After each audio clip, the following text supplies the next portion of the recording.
So you went to a shopkeeper to buy something. You trusted that shopkeeper that he's going to give you product which is good, which is fresh. In return, what that shopkeeper did is he showed you a good product, but behind he hid some bad products, some bad defected product, and gave it to you. When you came back home and you realized that you have been betrayed of your trust, has that happened to you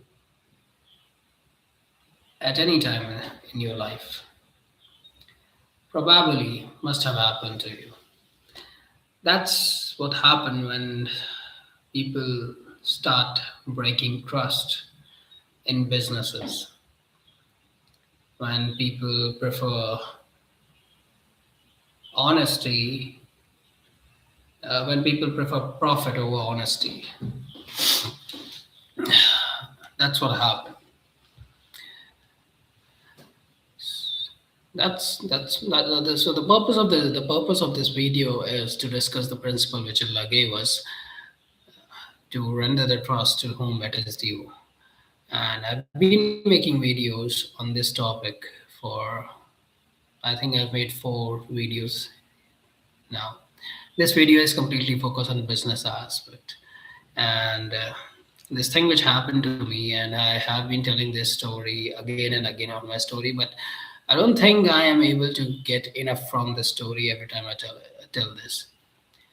I was sitting at my brother's shop, and a customer came. He asked him for a gym bag, duffel bag. My brother said, "That's the bag. This is the rates. These are the rates." The customer asked, "Is this a leather bag?" And my brother said, "Yeah, that's a leather bag." And I, in a shock, asked my brother, Is that really a leather bag?" And my brother gave me a stare, and he didn't answer me. The customer went, he didn't bought the bag. And then my brother shifted his attention towards me, asking me, asking me in front of the customer, asking me whether it's a leather bag or not. I said, I understood what he was trying to say. I said, "Why? Is that not a leather bag? Leather bag?" He said, "No." I said, "Then why are you selling it by saying that it's a leather bag? Just tell the customer whatever material it is, and whoever wants to buy, they will buy." And then my brother said this statement that the stomach we have get filled in with 90% of lies and 10% of the truth. The stomach we have gets filled with 90% of the lies and 10% of the truth. That's what my brother said to me. And the reason I'm telling you this story is in business, people trust each other. If you don't have trust in business, it will be a catastrophe. Finance, economics, global trade runs on trust. And when that trust collapses, you see that society crumbling. You see that society crumbling, literally crumbling. I went to this vendor to buy some apples, and you must have seen those apples which have a little sticker on those apples which portray those apples as some premium apples. So I had no experience in buying apples or vegetables or fruits. I went to him, I saw the apples, it has that premium sticker, I bought them. Got back home, removed the sticker, removed the sticker, and the apple was bruised at that specific place. I thought, okay. I checked the other apples, exactly where the sticker was placed. I removed the sticker, there was bruises in the apple over there.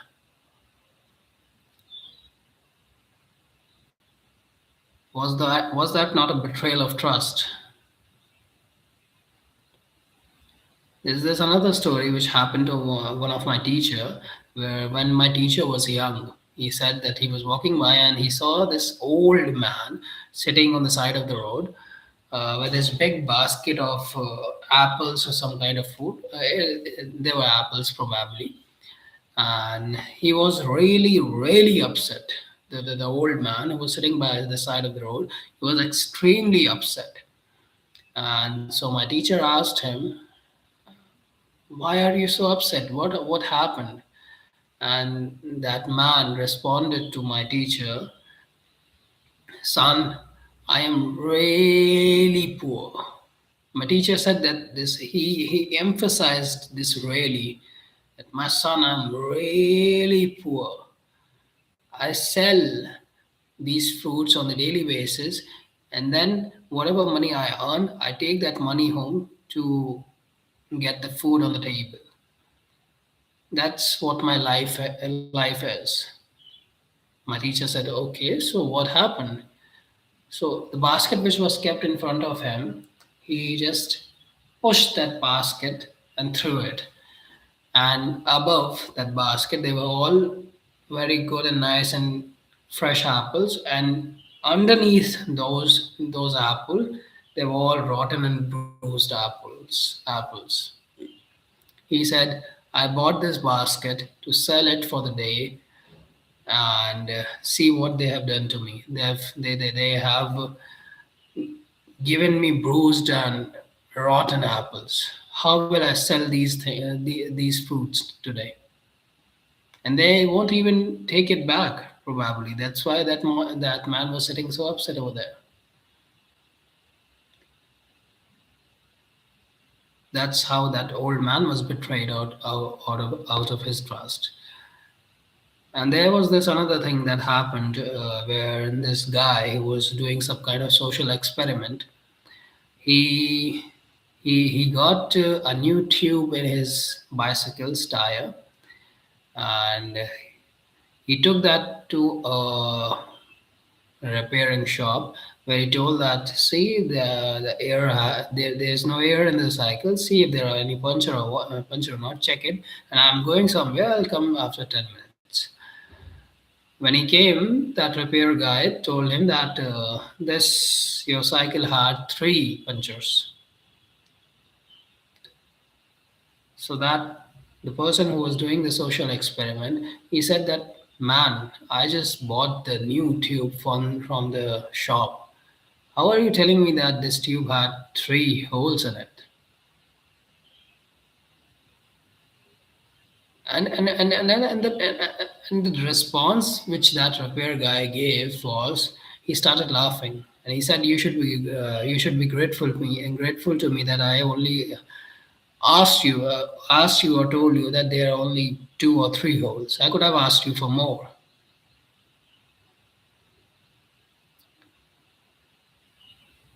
You see the level of dishonesty we have in our society. You be a tourist. If you are a tourist, you are visiting a new foreign place. You see, you start. Other people don't, when they are tourists and a country is really famous for tourists, you have some crooked people on the market who are just waiting for the opportunity to rob you out of your money. Suddenly, you have become just something to be made money of. You're not a human being. You don't have any dignity. You don't have any respect. You don't owe anyone any respect. Neither anyone owes you any kind of respect.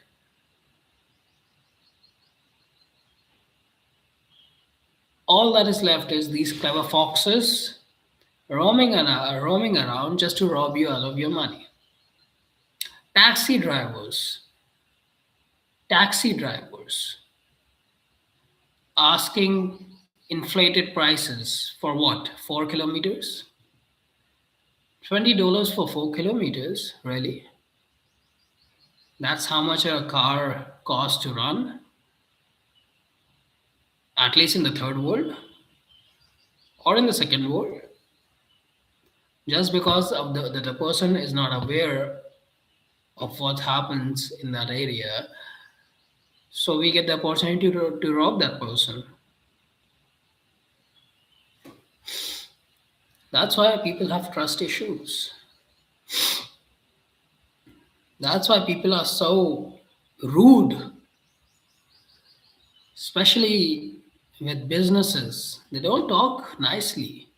People don't talk nicely now because people have been scammed so much that now they honestly they have trust issues.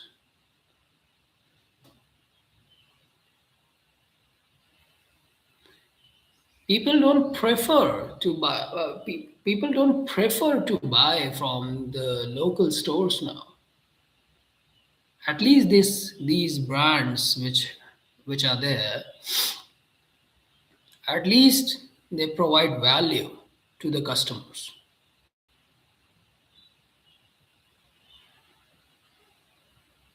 I'm reminded of this thing which happened.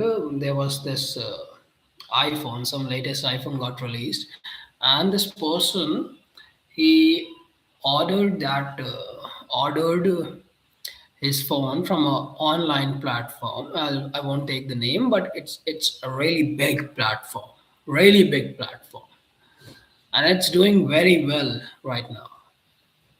So he ordered that, and those were the starting days of that platform.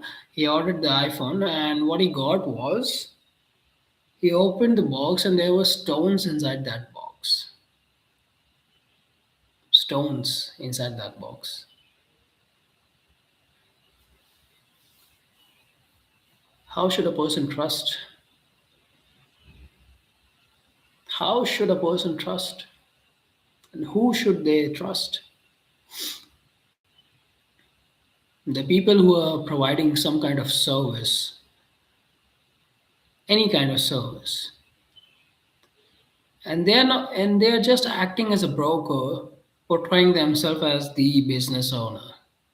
They have no idea of where the customer's money, the money which they will take from the customer, where will the customer go, where will the customer stay, what are the rooms, what are the hotels, how will the customer get over there. They have no idea. But when it comes to taking money, oh, you just give me the payment in advance, 50%, for what? So that you can enjoy your commission. And the person lose his savings. The people who invest in stock market, look at the stock market. What happens in the stock market? People invest their money, their life savings in these markets, and not and they invest in the big companies which have the history of 100 to 150 years, 100 or 150 years of the business in the market. And then such kind of companies do fraud. I was reading what happened in 2008 to that firm, Bernard Madoff, the biggest Ponzi scheme fraud that happened in the history, $65 billion wiped. 65 billion dollars. And Bernard Madoff was the chairman of Nasdaq Stock Exchange. Who will think of doubting the credibility of such a person? And then this was the only person who committed the biggest Ponzi fraud in the history. $65 billion. $65 billion. And then you have these government corporations or government departments with the duty of whom is to overlook that all of the things are happening very nicely, everyone is following the law and the rule, and there's equality of opportunity and every kind of thing. And then what you really see in these corporations are the people who are sitting in the position start favoring their friends in the market, and they start hunting for their friend's competition so that their friend can earn more and more money and they can in return get the gifts. Happens in government departments, in the fire department, in the, I don't know, there are so many departments in the government, so many departments.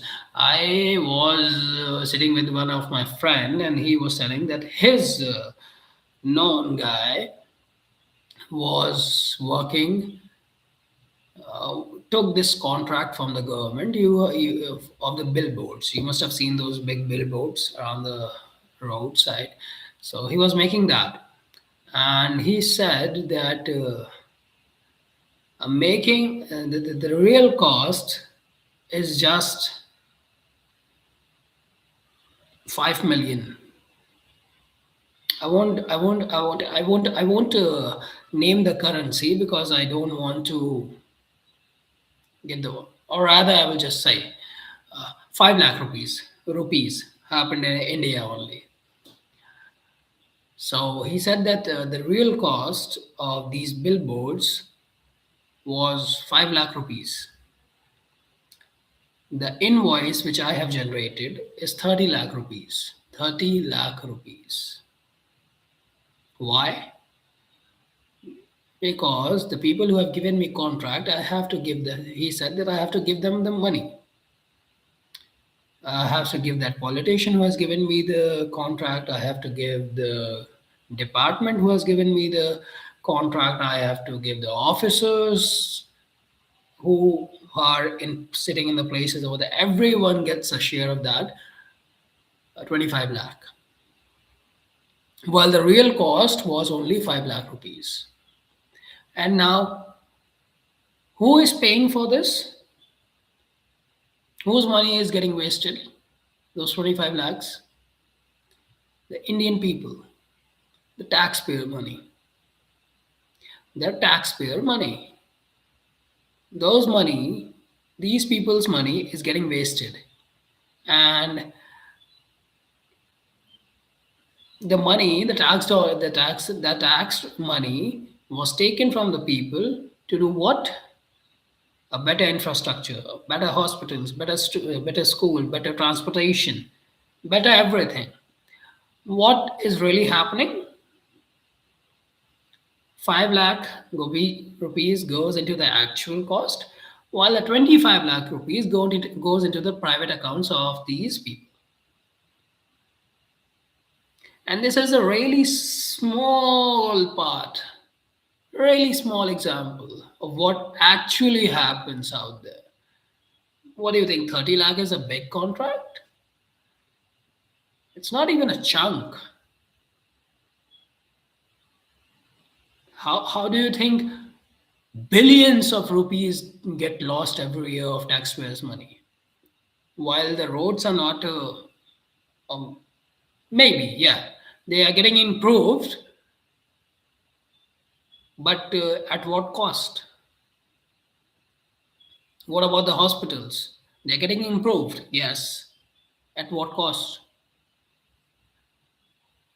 The cost which you took, 100 million, let's say, does those 100 million were used accurately in that project? Or how much percentage of that went into private accounts? Yes, there is infrastructure projects going on. There are roads getting built. There are hospitals getting better. Yes, that is happening in India. That is happening in India. But at what cost? At what cost?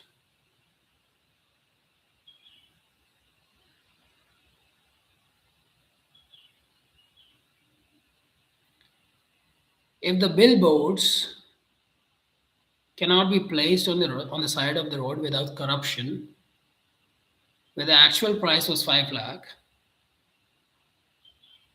and the invoice generated was 30 lakh, do you think those projects which cost 100 million, 200 million, 1,000 million, they have no corruption in them? Nothing? Whose money is it? The taxpayers' money. How was it taken? We will benefit the infrastructure. Really? Did you? Did you? That is called betrayal of trust. These are the few examples I'm giving you because the purpose of this video was, like I said, to convey the principle which Allah has given us in His book, which is render the trust to whom it is due. Be trustworthy. Don't betray people. Don't betray people. And Allah said people.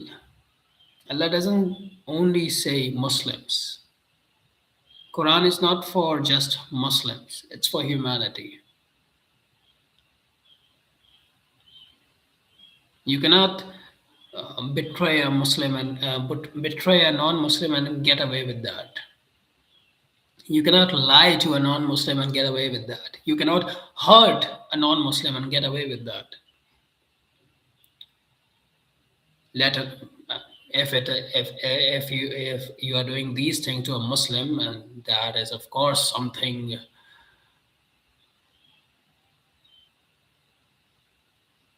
you'll get to know, and I will get to know if I do that on the day of judgment. No doubt. Absolutely no doubt. Like I keep saying, and I say that they say that again.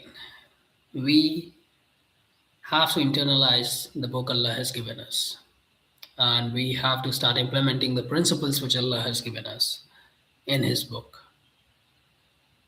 Start teaching our children of about the book of God and the principles Allah has given us in His book,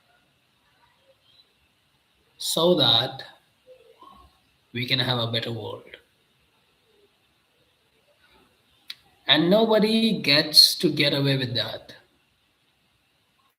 Oh, there are these big politicians. What will happen if I change? What's going to happen if I am just a single person? What's going to happen? It doesn't matter if anything happens or not. But how are you and how will I answer Allah when Allah will ask, I gave you specifically the Quran. What did you do? If you're not responsible for the entire country, if I'm not responsible for the entire country, Allah won't, hopefully Allah won't ask me about the country, but definitely Allah can ask me, what did you do in your home, with your family, with your friends, in your neighborhood, in your office, in your shop? You had authority over there, you had a say over there. You could have done something. Did you? Allah says in the Quran,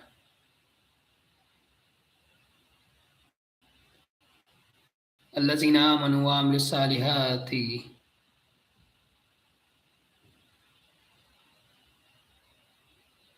Allah says in the Quran, لا يكلف الله نفسا إلا وسعها. We have not لا يكلف الله نفسا إلا وسعها. We have not burdened a soul, or we have not obligated a soul except for what it can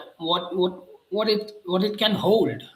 The translation which I'm doing is not, hope maybe it's not right,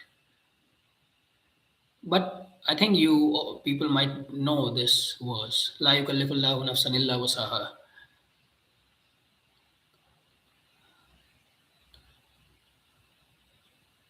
We haven't burdened or obligated a soul more than what it is capable of.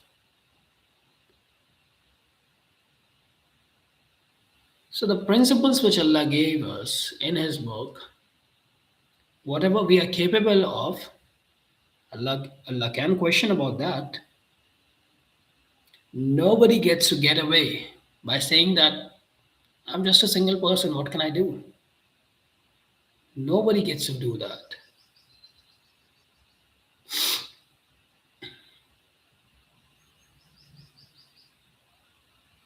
I just got this notification from AlJazeera.com about the Russian Ukraine war. It says European leaders vow to stand firm with Kiev as the Russian Ukraine war hits the fourth year mark. Follow live updates. So the European leaders vow to stand firm with Kiev as the Russian Ukraine war. Where are these leaders when the talks came about Gaza? Where are all these leaders? Where are they?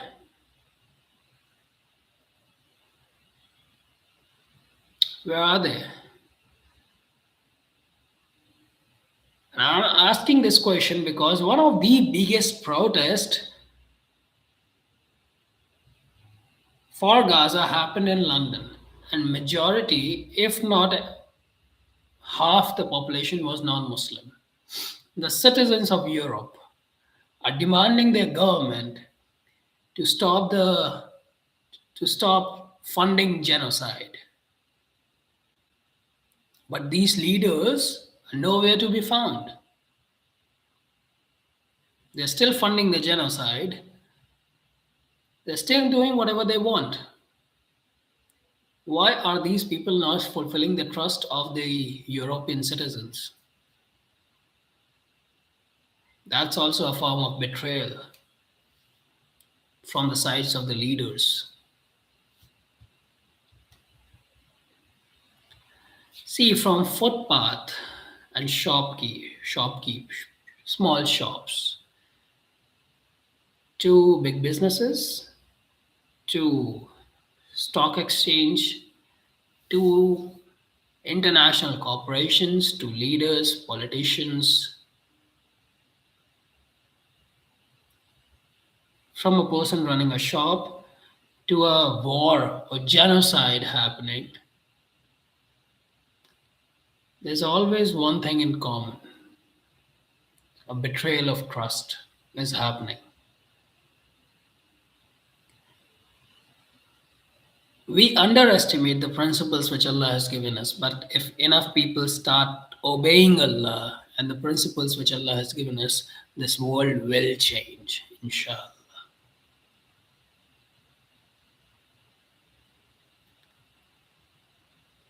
We have to change.